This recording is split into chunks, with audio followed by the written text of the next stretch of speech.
please, don't try anything that you're about to see us do at home. Ever. On this episode of MythBusters, it's all about you, the viewers. Just gotta clean out the pipes. We take 4 fan-fueled fables and apply the blowtorch of science. Run, it's gonna explode! First, can the fastest-growing plant on the planet penetrate a person? Jimmy is imagining himself to be a plant. And will brandy bring you back from the brink of hypothermia? I'm going into delirium. Then, if you mix alkali metals and water, will it blow up your bathtub?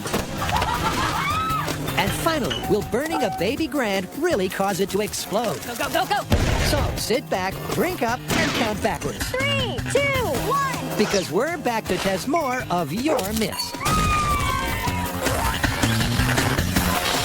Who are the MythBusters? Adam Savage. You need to bring some more power. And Jamie Heineman. I'm not so sure this is a good idea. Between them, more than 30 years of special effects experience. Joining them, Carrie Byron. Whose hairball idea is this? Grant Imahara. Watch out! And Tori Belleci. This is gonna be a freak day! They don't just tell the myths, If you say so, Junior. they put them to the test.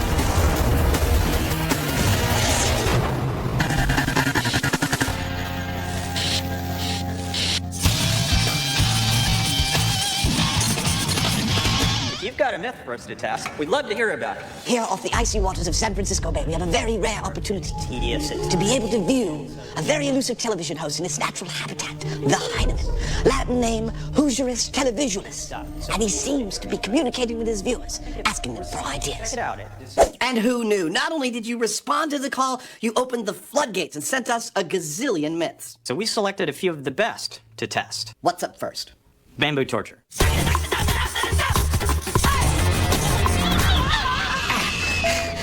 You had enough yet? Because I can keep singing all day long. I can take whatever you can throw at me.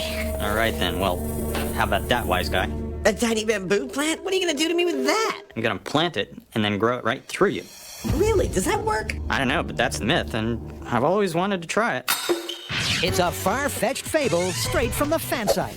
During World War II, captured POWs were supposedly stretched above and then penetrated by fast-growing bamboo shoots. So what's your plan for this one? It's pretty straightforward, I think. We get some kind of a human analog, we get some fast-growing bamboo, and we plant the bamboo under the analog and see if it grows through it. Right, now normally I'd say we should use pig, but given the fact that this is going to take a few days, it's going to get way too smelly. Well, I tell you what, why don't we measure how much force it takes to penetrate pig flesh, and then we create a synthetic simulant that won't rot. And then put the bamboo underneath that. Exactly. And so Crouching Savage, Hidden Heineman, begin their long and arduous search for the legendary torture technique in the mystical bamboo groves of Santa Cruz. Luckily enough, we live in California where bamboo grows beautifully. And the purveyor of these potentially penetrating plants That's the thing right there. That'll get you talking. is Larry Gellman. Is a bamboo shoot physically capable of pushing its way through human flesh? Bamboo shoots in the ground have to push through the dirt, around rocks, through rotten logs. I've seen bamboo shoots push up walkway pavers. So yes, they do push very hard when they're in the ground. If you're strapped down to this, oh, I can already feel it. So the early signs are promising. See, that's what we want.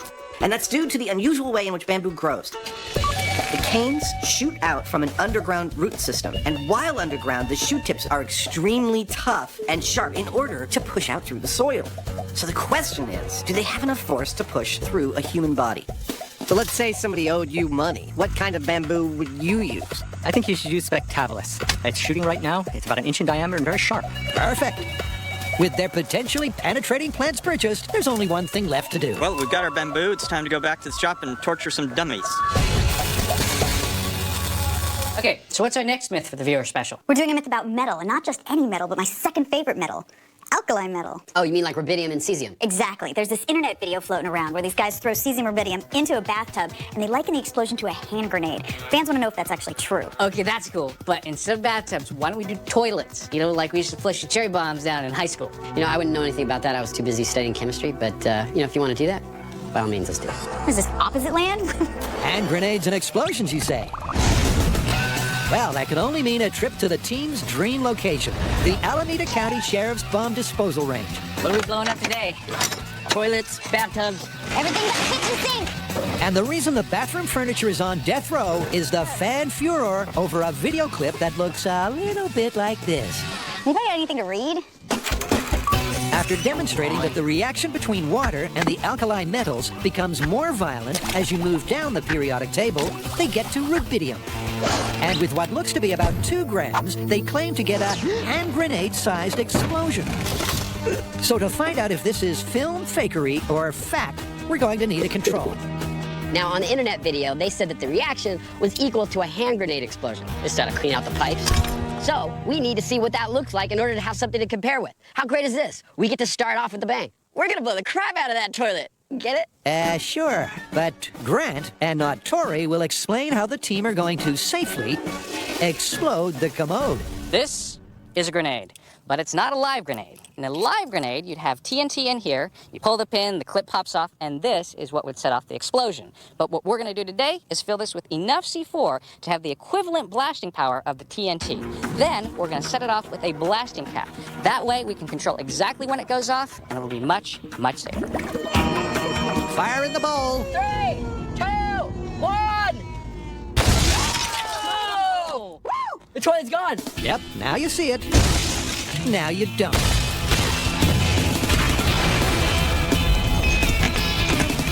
Oh, we blowed it up real good. That's nice. All that's left is the water tank. God, the bowl just shattered. Yeah. We destroyed this toilet, and now I know what a real grenade looks like when it goes off. So now we've got a great reference for what it should look like when we put our alkali metals in a toilet, in water. Coming up on the viewer special Threequel, Jamie and Adam become one with the torture tale. Jamie is imagining himself to be a plant.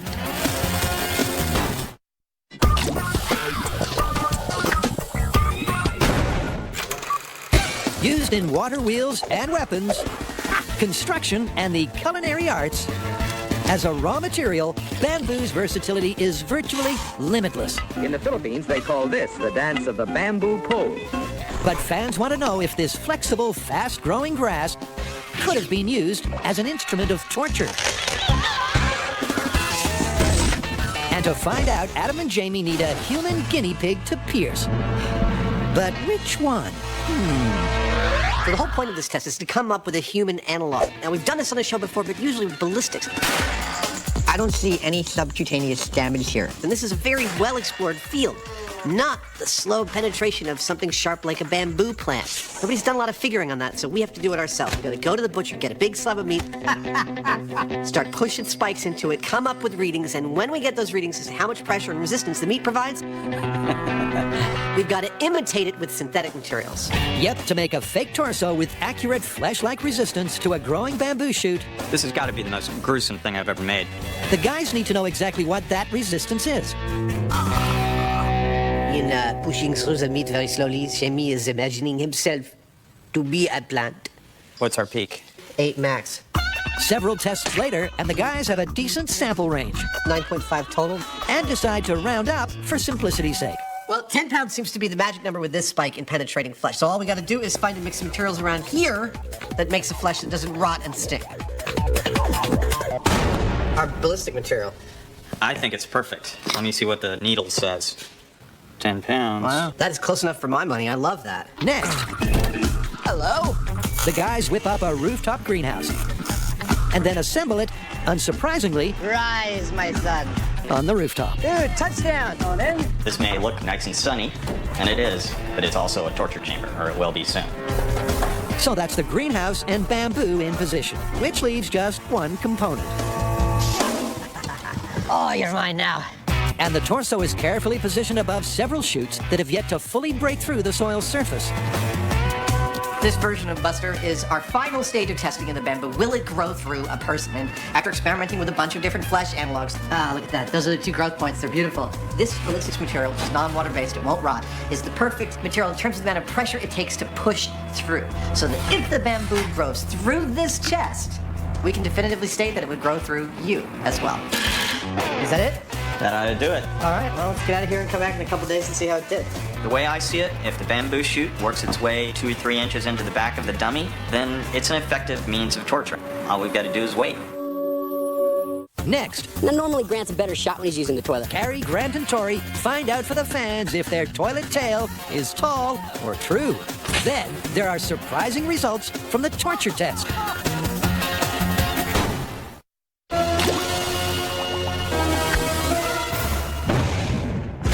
Carrie, Grant, and Tori are taking on an alkali metal myth.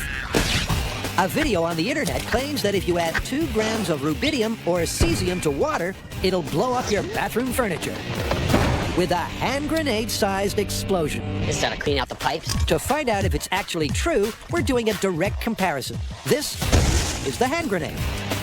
Bring on the alkali metals. But first, here's the science-y bit. This is cesium, and this is rubidium. And they're part of a special class of elements called alkali metals. Now, what makes them special is they have 1 electron. Now, normally, what they want to do is react with other things and give up that electron. Now, what happens when the alkali metals react with water is they release a lot of heat, and the other byproduct is hydrogen gas. And the heat tends to ignite the hydrogen gas. It's a perfect storm of something that causes an explosion. And to put these highly reactive metals in contact with water safely, the team has a couple of safety precautions lined up. Pretty simple. It's a little guillotine. Weight drops down onto small glass vials, which are holding the metals, releasing it into the toilet, and we'll see what happens. In the video, they said they used 2 grams, and they got an explosion the size of a hand grenade. Now, we're going to use 25 grams. That's more than 10 times the amount. So if it's true what they're saying, we're going to have a huge explosion. You'll be the mayor of Rubidium Town. Ready? Yep. 3, 2, 1. Whoa! That was quick! Look at that cloud. Well, it all went according to plan. The string was cut and the guillotine fell. The rubidium was released into the water, and cue the chemistry. The sudden release of hydrogen gas and heat combines to give us a satisfying toilet bowl geyser. But, and here's the key, it was nothing like the internet video hand grenade-sized explosion. Well, we may not have had hand grenades, but at least we still have good chemistry. But we haven't given up yet. Next up in an attempt to blow up the bowl is cesium. So this is it. This is cesium. This is the most reactive alkali metal that we can get our hands on that's not radioactive. We're going to put this in the toilet bowl and see if it behaves when exposed to water like a grenade. Okay. In 3, 2, 1! Cool. There was a little bit more reaction, more popping, but it was just a big cloud of gas again. More energy, more flame, but definitely no explosion. Now, I feel like I've been lied to, because what I saw in that internet video was an explosion. What I saw here was a cloud of smoke. Now, a cloud of smoke is not going to destroy a toilet like a hand grenade will. So, Carrie, what does that mean? Which means they faked it, and this is busted.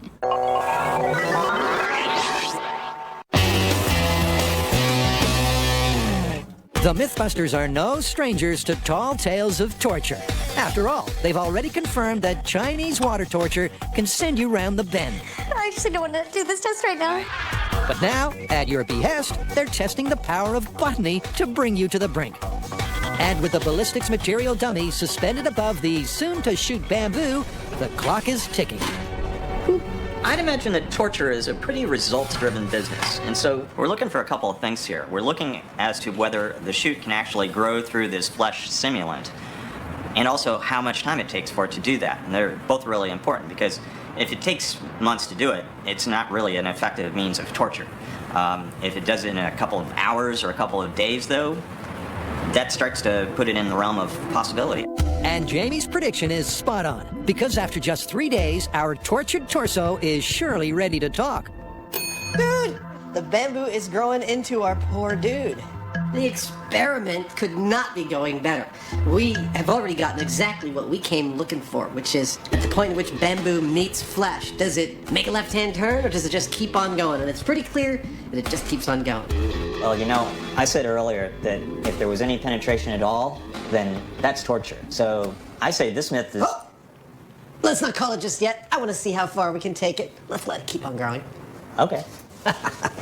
But over 2 weeks later, the news isn't good. Despite several other shoots making their way into the dummy, Adam's wish to see complete penetration comes to naught. Look at that. They haven't grown an inch in 2 weeks. Those things are dead.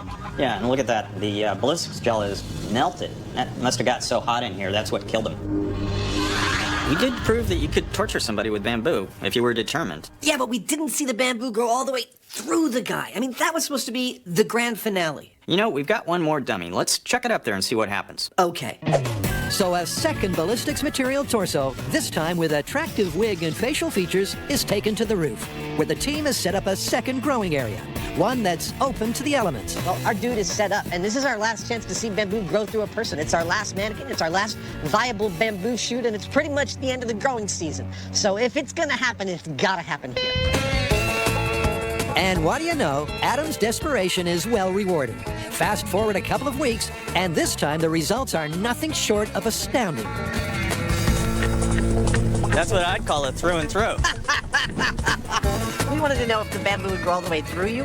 It turns out not only will it, but it actually thrives. This is 12 feet of bamboo, and it's going right through this guy's chest. It doesn't get any more definitive than that.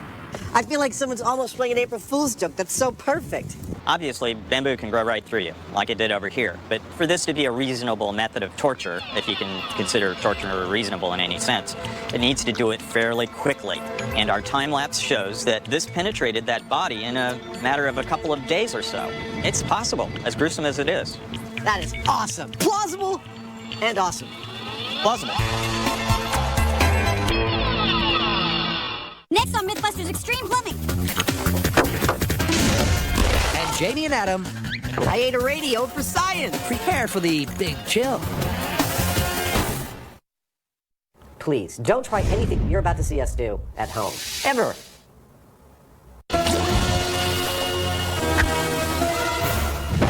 Imagine yourself on the frozen Arctic tundra. Your sled dogs have abandoned you, you've run out of all your equipment and food, and slowly you are dying, your life ebbing away minute by minute. Yeah, okay, I remember that. And then through tear-soaked eyes, you see relief, salvation on the horizon in the form of a St. Bernard trotting towards you with a barrel around his neck. That barrel is full of brandy. You take a couple of snorts of that brandy, it warms you up just enough to keep you alive until the rescue team arrives. Or this is like an aperitif before I eat the dog. You can't say that. This brave lifesaver is a one-man, or rather a one-dog rescue squad. In fact, that cask around his neck is full of brandy that he's taking to some lost traveler. The St. Bernard and its barrel of life-saving brandy is a famously warm and fuzzy fable that you unanswered. Will the arrival of a keg on legs really keep you alive? Or is it, and you knew this was coming, just a shaggy dog story? I've actually heard that alcohol has the opposite effect and it cools you down, not warms you up. Yeah, that's strange because I swear it has a warming effect when I drink it. Should be pretty straightforward to try. I think so. I think all we need to do is find ourselves a nice big freezer, a way of monitoring our body temperature, drink a few shots of the hard stuff, and see what kind of change occurs. Works for me. My ears are starting to sting. But before the guys get to test this frosty fable in the freezer, I'm going into the delirium of thinking about what I'll do once I'm warm. Adam's ensuring accurate info by ingesting a thermometer? Since this whole test is about whether or not there's any change in our body temperature from the drinking of the alcohol, we need to know exactly what our body temperature is. And this isn't a thermometer under the tongue or one in the ear or one on the skin. We need our core body temperature measured. We've done this on the show before, back when I got painted with gold paint, and I had a rectal thermometer. Oh, Sanjay. Sanjay, will you respect me tomorrow? Neither of us want to do that this time, so we're bringing in a brand new piece of technology called a core body temperature capsule. Here we go. It's basically a passive radio. It goes into our stomach, keeps track of our core body temperature, and we check in on it with this. We hold this up to our bodies and boop, it tells us what our core body temperature is, and a couple days later, we pass it. They're disposable. I ate a radio for science. But that super accurate body temperature thermometer is not all they'll be using. The guys are going for data overload. We're going to be doing some standardized tests at regular intervals throughout the day. Now, the first one is the core body temperature. Go ahead and swallow that puppy. I know. The second one is we're going to check in on how we actually feel. On a coldness scale, 1 being the coldest and 10 being not cold at all, where do you stand? 8. 8. You're just a little bit cold. Yeah. The third one is we're going to be using a thermal imaging camera to check our heat signatures on the exterior of our bodies. Wow, you look funny. I can see you breathing. Basic temperature of your left hand, 94.1. And so, armed with their battery of data-gathering equipment and a warm weather baseline, Okay, tip of the nose, 96 degrees. the boys are ready for the big freeze. All right, let's baseline. Let's get cold. Cary, Grant, and Tori have already busted the myth that a few grams of cesium or rubidium can cause a hand grenade-sized explosion. The internet is lying again. So now it's time for the patented MythBusters ramping up. We're flushing the toilet, and to blow up the bathtub, we're stretching the budget and moving into the realm of ridiculous by using a massive 2.5 kilograms of sodium. You ready to do this, Grant? I'm ready to do it. And to accommodate the 2.5 kilograms of sodium, Okay. All right, let's run. Cary has adapted her guillotine. She's added a sledgehammer, which means there's only one thing left to do. Find out for the fans if supersizing the sodium will blast the bathtub. All right, this is sodium. In 3, 2, 1.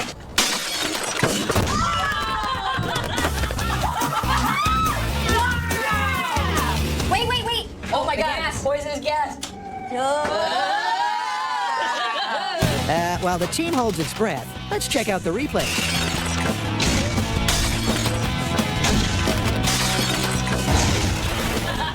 That was incredible. Yep, spectacular. But it only caused a crack. The tub didn't disintegrate. So, how about taking it up a notch? It's like Christmas. That was amazing. But up next is potassium, which is even more reactive. And, yep, same amount. 2.5 kilograms of potassium. Take it away. School lab chemistry like you've never seen it before. Okay, we're good. Let's go. But will it provide the big boom we and you have been waiting for?